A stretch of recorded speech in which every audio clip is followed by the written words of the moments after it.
In today's bonus episode, join us as real estate heavyweights have a chance to go some extra rounds into this week's topic. Hey everyone, I'm here with Wes Jones. Hi, Wes. Hey, how's it going? Great. And he is in Bellevue, Washington, which is a suburb of Seattle, right? That is right. Excellent. And he's with Wes Jones and Associates at Keller Williams. And Wes, we were talking about under what conditions would you take an overpriced listing?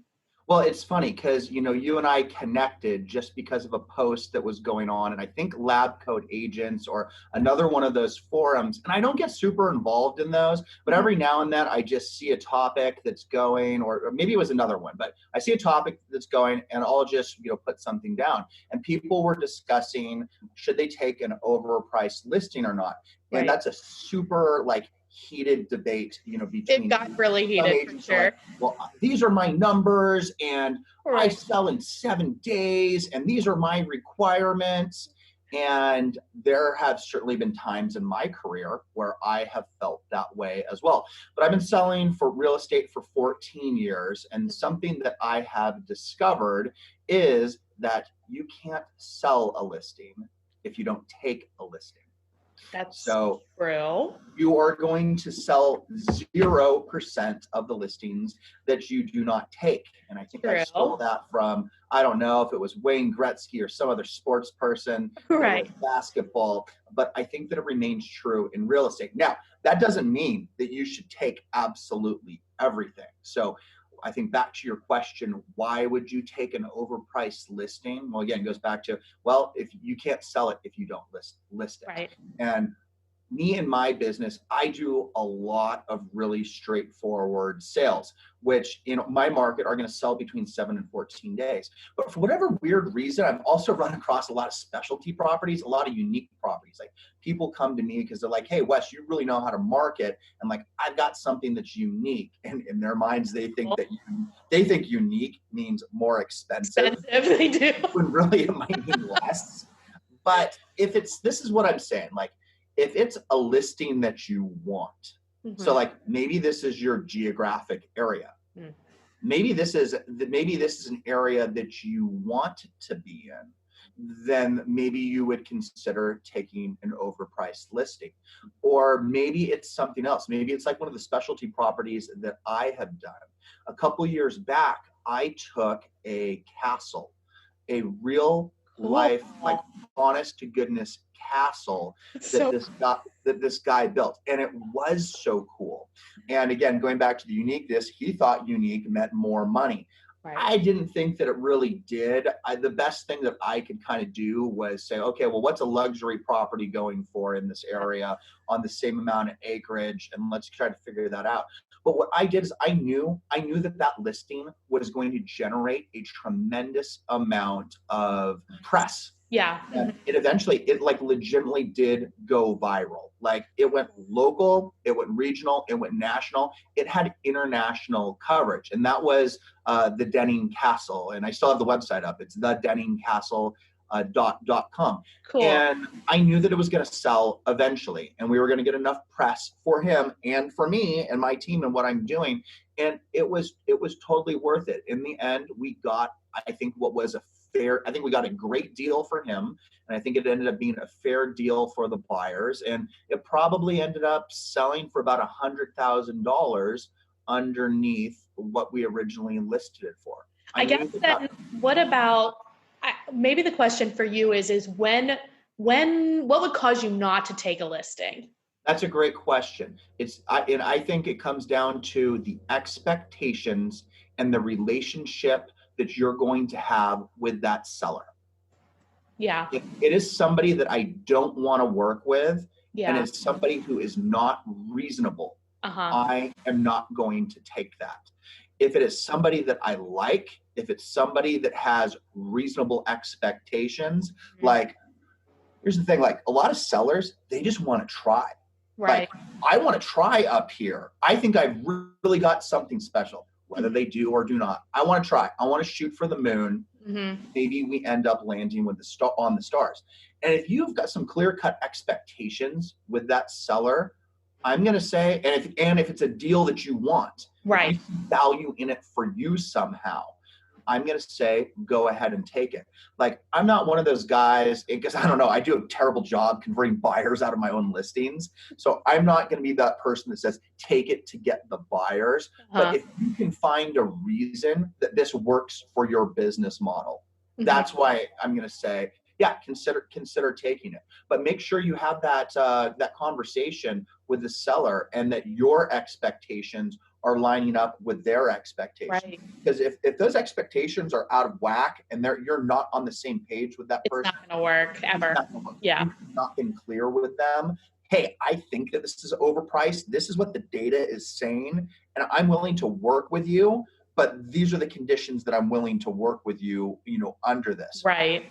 We are going to drop the price in 2 weeks or 2 months, or we're going to listen to the feedback, and there's got to be some type of price adjustment or new strategy. Or, if their expectations of you and your time are also very low, right.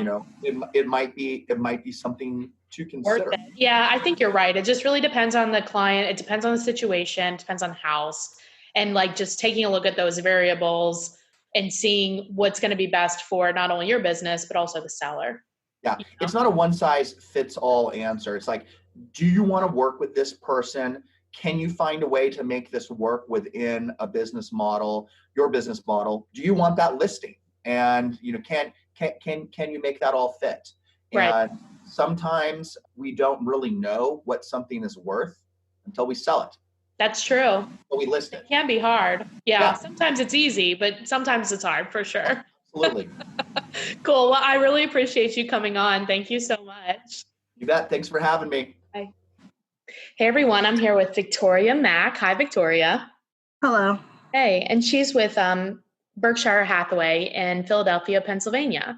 And we were talking about, should you take an overpriced listing? So what do you think, Victoria? I don't think you should. Or that's funny, because I believe you shouldn't on, of course, because it's like, what good is a listing that you can't sell? Right. However, I would want my sign out in the yard to get the phone calls. But what good of it is it to have a listing that nobody's seeing because it's overpriced? Right. That is a double-edged sword, right? Yes. So what do you do? Because we've all made mistakes, right? Like, nobody's perfect. So what do you do if you accidentally take one? Well, I would definitely do the best that I can and use my skills to properly position the house, get the seller to at least see what it is. But I would go for the jugular and just go for that huge price reduction up front instead of doing little ones every few weeks. Because then the seller's going to say, well, every time you call me, you're always asking me to reduce my price. Right. I don't want those type of conversations all the time. So I learned that from my broker, that it's just better to, what do you have to lose? And it's like, you just go straight for what you want, where you think the house should be positioned, and just close your mouth, zip it, and just say it firm. Yeah, see what they say. And just see what they said. And then my broker always says, don't say anything, because the first one that speaks loses.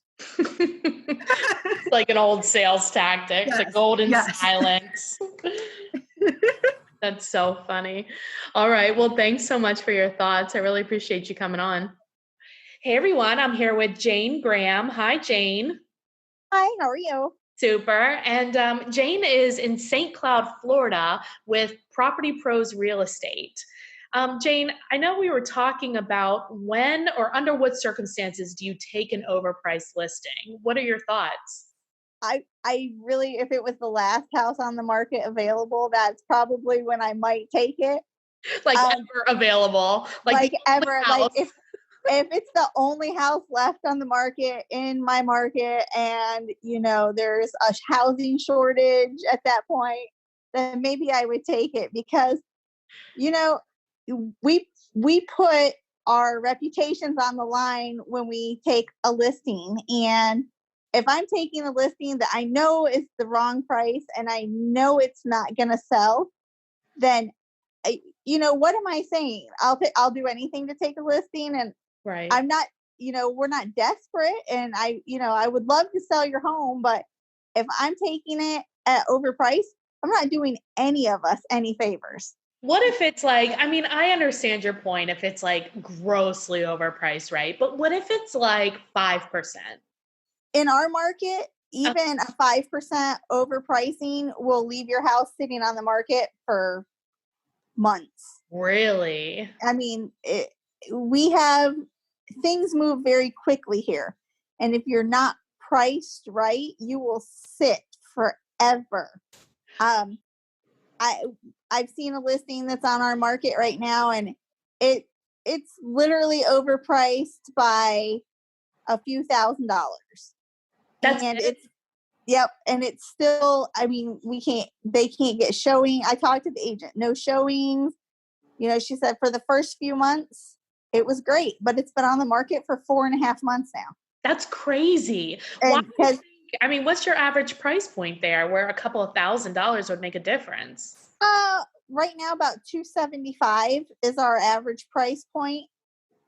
This one is a little over average. I mean, it's in the low 300s. But still, seems like the market would bear a house like that. We have a ginormous amount of new construction going on here, especially in that price point. And you're competing with builders who are willing to pay closing costs, add all kinds of incentives. Oh, we'll give you all new appliances. Right. So if you're not priced in certain spots, if you're not priced exactly right, you're going to sit forever, and your clients are going to keep calling you going, why isn't our house sold? Right. And then we've all had accidentally taken an overpriced listing, right? So yes. What do you what do you do? I go back. I did just have this, and it wasn't overpriced the day we took it. And 3 days after we took the listing, 7 houses in the same community came up for sale. Cheaper? A couple cheaper, a couple at the same price point. One a lot more expensive but bigger, and they're all on the same street. Wow. So, and I called my seller and I said, listen, we need to grossly discount the price. I was like, yeah. And he had, he argued and he didn't discount. And he ended up selling to OfferPad. Is that like an iBuyer?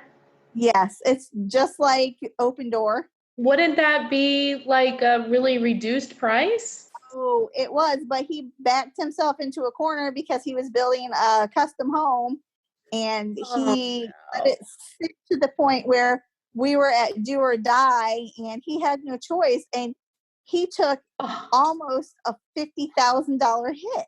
Oh, wow. That had to hurt. And I was like, if you had reduced to what I said when we first discussed this, we would have been sold and closed by now, and now you wouldn't reduce, and now you're taking way less than what we could have sold for, right? Because we're in a hurry, and you either need a cash buyer or so I mean, that's the balance, right? It's like you want to help people, and you really want to sell it for what they want to sell it for, but the market dictates it, and so it's like, yeah. That's exactly, the market dictates everything to us. And people think that I see a lot of people who think that we're just making up prices. I wish we'd make them higher. Right? Because I did a listing appointment, and the guy says, well, how did you make that price up? Well, I didn't. I looked at all the comps in your area. And he's like, oh, well, I thought our house would be much more expensive. And I was like, I wish your house, but there's 5 models in a mile that are the same exact model home you have. Right. And they're cheaper than what you guys are offering. Yeah. So, you know, as much as we love our clients and we would love to sell everybody's house for $500,000, right? You know, it's just, we have to show, and you show them the comps, and they will pick every little thing apart and say, well, my house has this, and right. I don't like that tile, and that kitchen is horrible. It's the same kitchen you have in white, right? You know, but it's brown. Yes. I know purple tulips, not pink, and everybody likes purple. Right. And it's like, I'm sorry, your white kitchen is not worth $125,000 more than your neighbor's brown one. Oh my God. You know, so, but it happens, and we all do it on accident, and there's nothing to do except pray when you get there. Because that's all you really can do, because once you realize, and I mean, you can have it priced where you think I'm within 10 cents of the perfect price. Right.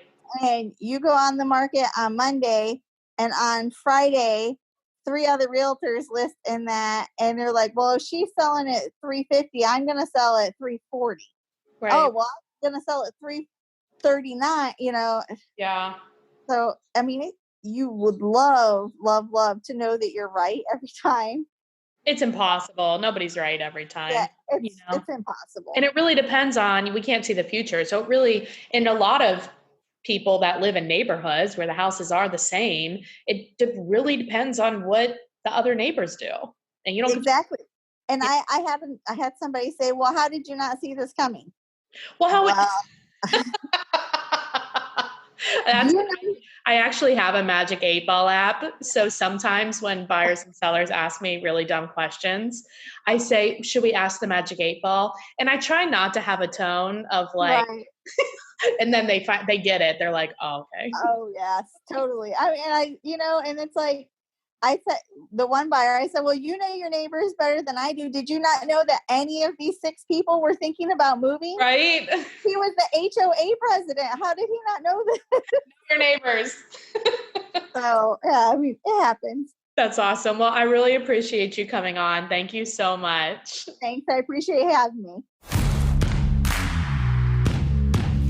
We hope you enjoyed diving deeper into this week's topic with our real estate heavyweights. If you're interested in becoming a featured heavyweight, please reach out through our Toe to Toe podcast Facebook page.